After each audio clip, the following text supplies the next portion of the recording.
Rocking star ইয়াসের যে toxic মুভির টিজারটা বেরিয়েছে এইটা আমি আশা করিনি। কারণ কি, যেভাবে টিজারটা তৈরি করা হয়েছে আমি ভেবেছিলাম কি এটা একটা সাধারণত গ্যাংস্টার টাইপ মুভি হতে পারে, এবং সেইটার জন্যই আমি এক্সপেকটেশনে বসেছিলাম। এবং তারপর যেইটা প্রেজেন্টেশন করে সেটা দেখে একটা মুভি বলে মনে হচ্ছে না কোনো রকমভাবেই। কী মনে হচ্ছে? এটা কন্ডোমের অ্যাড মনে হচ্ছে। যেইভাবে প্রেজেন্ট করেছে সাধারণত আপনারা দেখে নিন, এটা টোটালভাবে যে অ্যাকশন ব্রুটাল মুভি হবে সেটা নয়, এটা টাইপে একটা অ্যাডাল্ট মুভি হতে পারে। মেন কারণ যেইভাবে প্রেজেন্টেশনটা দেখে মনে হচ্ছে না এটা মুভির কোনো রকম একটা পার্ট হতে পারে।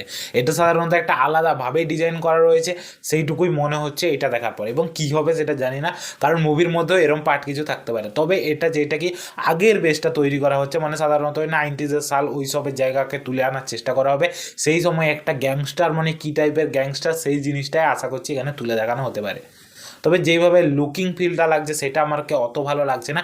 কিন্তু বিজিএমটা কি তৈরি করেছে আপনারা একবার হলেও যেয়ে দেখুন, মারাত্মক লাগছে বিজিএমটা যেইভাবে প্রেজেন্টেশন, যেইভাবে বাজে ব্যাকগ্রাউন্ডে কী লাগছে এটা তৈরি করার ক্ষেত্রে, যেইটা কি একটা মারাত্মক বিজিএম তৈরি হয়েছে। সাধারণত মুভিটা এলে বিজিএমটা ফাটিয়ে রেখে দেবে যেটুকু আমার মনে হচ্ছে।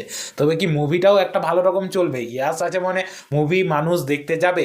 এটা যেটা বেরিয়ে এসছে অনেক ফ্যানেদেরও এটা মানে সাধারণত ভালো লাগবে বলে আমার মনে হয় না। কিন্তু অনেক দিন পর রকিং স্টার ইয়াসকে যেটা কি দেখা যাচ্ছে সেইটাই একটা আলাদা রকম ফিল। কারণ কি কেজিএফের পর টোটালভাবে বন্ধ করে দিয়েছিল, অনেক মুভি মানে সাধারণত কোনো রকম মুভি করেনি, এবং তারপর একটা নতুন মুভি বেরিয়ে আসছে মানে আরামসে একটা ভালো রকম কামাই করবে। 1000 কোটি তো দেখার কোনো প্রয়োজনই নেই, এমনিই কামিয়ে নেবে। কারণ কি রকিং স্টার ইয়াসের এখন যেই পরিমাণ হাইপ তৈরি হয়েছে, মানুষ মুভি দেখতে যাবে, এবং সেটাই এই ক্ষেত্রে প্রেজেন্টেশনটা ঠিকঠাক লাগছে না। এবং ট্রেলার আসবে পরে, টিজারও আসবে আরও, এবং এই জিনিসটা আমাকে অতটাও ভালো লাগেনি। আপনাদেরকে কেমন লেগেছে সেটা কমেন্টে বলতে ভুলবেন না। যদি আমার ভিডিওটা আপনাদের পছন্দ হয় অবশ্যই একটা লাইক করে দিন, চ্যানেল নতুন হয়ে থাকলে সাবস্ক্রাইব করে দিন। আজকের জন্য এতটুকু, ভিডিওটা দেখার জন্য ধন্যবাদ।